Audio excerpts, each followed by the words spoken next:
Hello, everyone. Welcome to episode 87, Learn and Become podcast. Today, we'll be talking about the differences between 2 and 4. If you speak English, I know for sure that at some point in time, you had this question. Should I say 2? Should I say 4? What's the right one? When to use each one of them? To explain better the differences between 2 and 4, we're going to use a text by grammarly.com. We're going to read it together and make some comments and see some of the difference between 2 and 4. One thing we need to understand is that it is a very good question because they are very similar and it's completely normal to have this question. So if you don't know when to use 2 and 4, believe me, you're not alone. You're not the only one. We've all been there. And I hope this episode helps you understand it better. And I hope by the end of it, you get a better idea of when to say 2, when to say 4. Don't forget, practice. Get this information in practice. That's how you will turn information. So 2 and 4 are some of the most common prepositions in English. You see them everywhere in almost every sentence. That's what makes it so frustrating to get them mixed up. After all, the 4 and 2 difference isn't exactly easy to understand. Even people who use English as their primary language sometimes get confused about 2 and 4. So we wanted to clear things up once and for all. Below, we explain the differences between 2 and 4, including when to use each, common mistakes, and plenty of examples. So the first thing, everybody's got questions about it, even native speakers. According to this blog by Grammarly, it was written by Matt.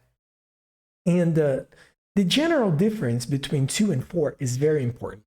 This article says that 2 and 4 are similar, so it's easy to get them confused. We all know that, right? Both 2 and 4 are prepositions, one of the 8 parts of speech, and both are used quite a lot. Quite a lot is like almost every time. I mean, we see it in almost every text, or if not in every text we see conversation, we use it a lot. The difference between 2 and 4 lies in their meanings, in the words they are typically used with. So the differences are in meaning and when we use it, with which word we use it. We explain those meanings in the next sections, but for now, let's talk about the differences between 2 and 4.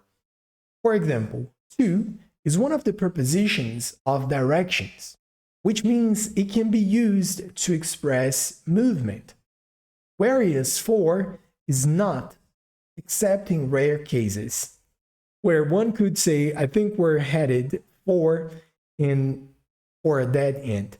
So English will always have exceptions, so be aware of the exceptions.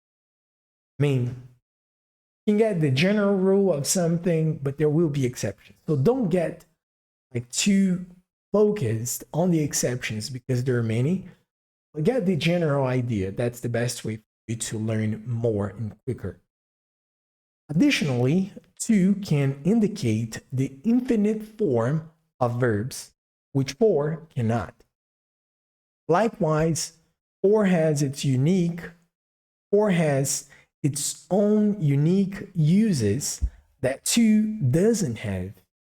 4 can sometimes act as a coordinating conjunction, meaning it can connect 2 clauses in a sentence. Sometimes 2 cannot do. So 4 connects 2 things, and 2 not necessarily or not always will do that. Aside from their usage as prepositions in special grammar situations like infinitives and conjunctions, both to and for, are also used as parts of phrasal verbs. When used in phrasal verbs, however, they no longer act independently and instead take on the meaning of that particular phrasal verb. Very important too. Phrasal verbs are a completely new category. So if you're thinking about phrasal verbs, don't think about independent meanings. Phrasal verbs are completely different. It's something else. It's special. It's a unique thing. So phrasal verbs are different. So when do we use each one of them?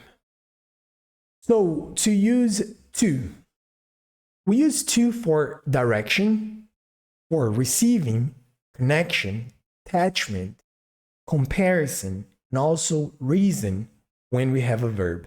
Let's see examples for each one of those categories. Number one, direction.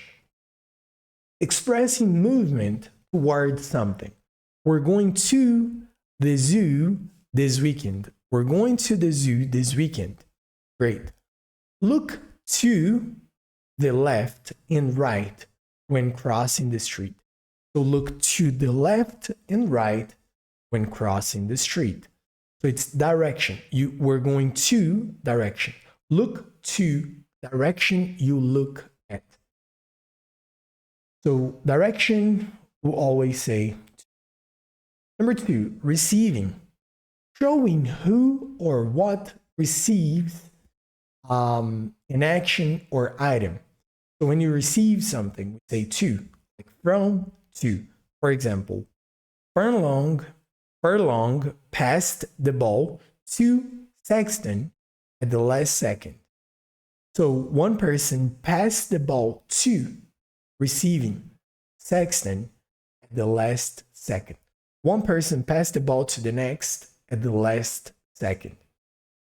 Second example, we didn't invite Karen because she was always mean to us. So to us are receiving, or we are receiving the behavior of Karen. So we didn't invite Karen. So Karen was not invited to something. Let's say it was a party. Karen was not invited because she was always mean to us. She was not a nice person to us. She was mean to us. Number three, connection. Showing an abstract link between two people. Connection shows this abstract link between two people. For example, I'm married to my best friend, or this is White, assistant to the regional manager. So when you connect a person to another, or a situation to another, you're connecting two things. You can say to. You're showing this abstract connection, linking, connecting two people. I'm married to my best friend, or this is White, assistant to the regional manager, who is the secretary to. It's a connection, assistant to regional manager. I would say though that number one and number two are way more frequently seen, if I can put it that way, than the third one. And then number four, it says showing a physical, it's attachment. So showing a physical attachment between two things. So when there is a physical attachment, a connection between two things. The piece of paper was accidentally glued to my hand. So a piece of paper was accidentally, that was not on purpose, but that was accidentally glued to my hand.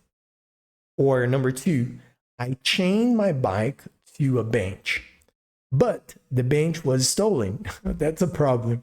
So I chained my bike to a bench. It means I connected my bike to the bench. But the bench was stolen, which means my bike also got stolen. But it's showing connection. glued to my hand, chained to a bench. Then we have number 5, which is a comparison. Introducing the second part of a comparison.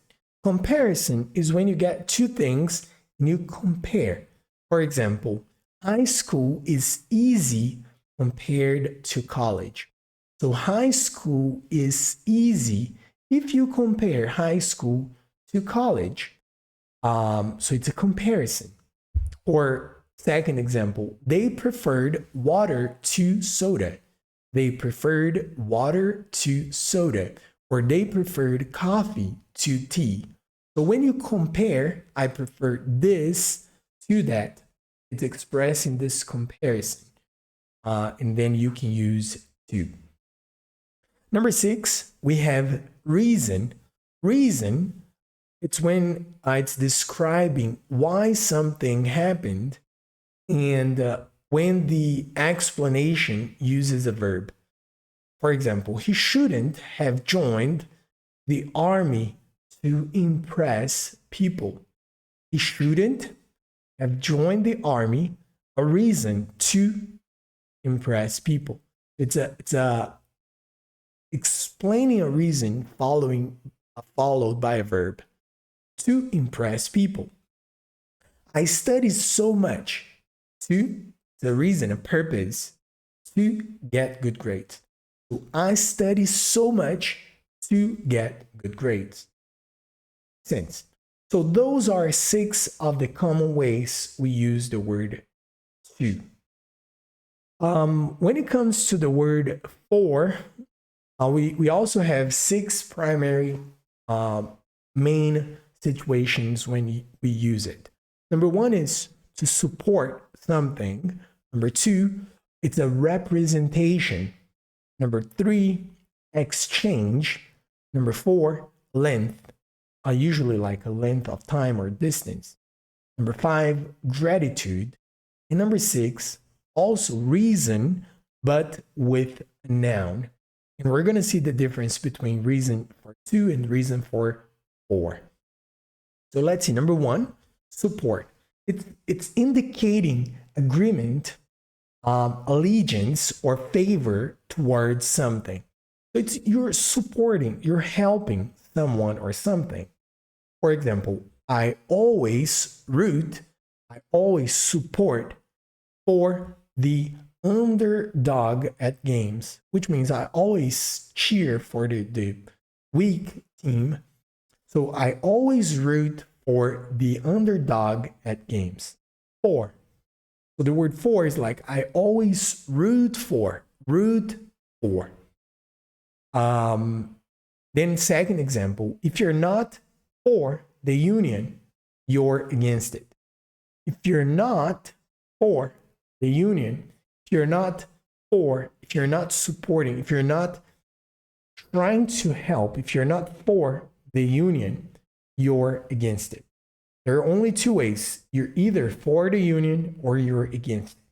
You're either for something or you're against it. So support is number 1. So when you're supporting, giving your support to something, you use for. Number 2, representation. Showing an action on behalf of or representing something else. So when you're showing this representation of action on behalf of something, which is also a sort of support. For example, I speak for everyone when I say that we're happy you're here. I speak for everyone when I say that we're happy you're here. So I'm speaking not only for myself, like I'm not representing myself, I'm representing everybody that we're happy when you're here, which is true, which is a fact.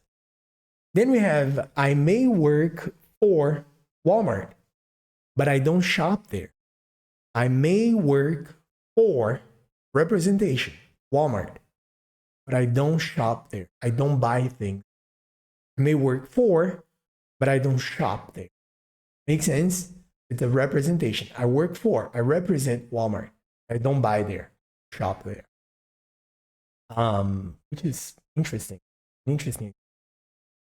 Number 3, exchange. Exchange is when we're introducing the second part of a purchase, deal, or trade. For example, I'll give you my potato chips for your mini muffin, which is changing. I'm doing it for it. Or second example, he bought the entire Skrillex discography for only $1. So when you pay for something, you're exchanging money for something. So I bought it for $20, like the amount I paid to get the thing. So used for shopping, for example. Number 4, length. Length indicates time or distance, length of time or distance. For example, she worked there for 4 years and the boss never learned her name. Wow. So she worked there for 4 years and the boss never memorized her name. For 4 years, it's a time, a distance, a length of time in this case. And also go straight for a few miles and then turn left. So a length of distance for few miles, then you turn. Number 5, we've got gratitude. Gratitude is when you're thankful for something. So thank you for your email. Gratitude. Thank you for your email. You're expressing thankfulness for something. Or it isn't much, but I'm grateful for what I have. It isn't much, but I'm grateful for what I have. Great example. So when you're thankful, grateful for something, use for. And number 6, reason with noun. So it describes why something happened when the explanation uses a noun. A noun is a name for something. For example, window is a noun. It's a thing. And I just said window because I have a window right in front of me. It was a very random example. But the first example, he became a doctor for the money. The purpose, for the money. Not the long hours. Not the long hours. So she became a doctor for the money, not the long. In second example, we have to practice extra for the tournament. So we have to practice more extra for the tournament, for a reason. Reason is the tournament. So when you have a thing after a reason is a thing, you can say for. When the reason is an action, it is to. Like we saw in the first example of to, which says to impress people. So the reason is to impress. It's an action. But when the reason is a thing, for example, the money or the tournament should be. And those are 12 ways to use 2 and 4, 6 for 2 and 6 for 4. I hope this episode has helped you to understand better the differences between 2 and 4. Thank you very much for being here. If you have any questions, drop your comments below. And I'll see you guys in the next episode.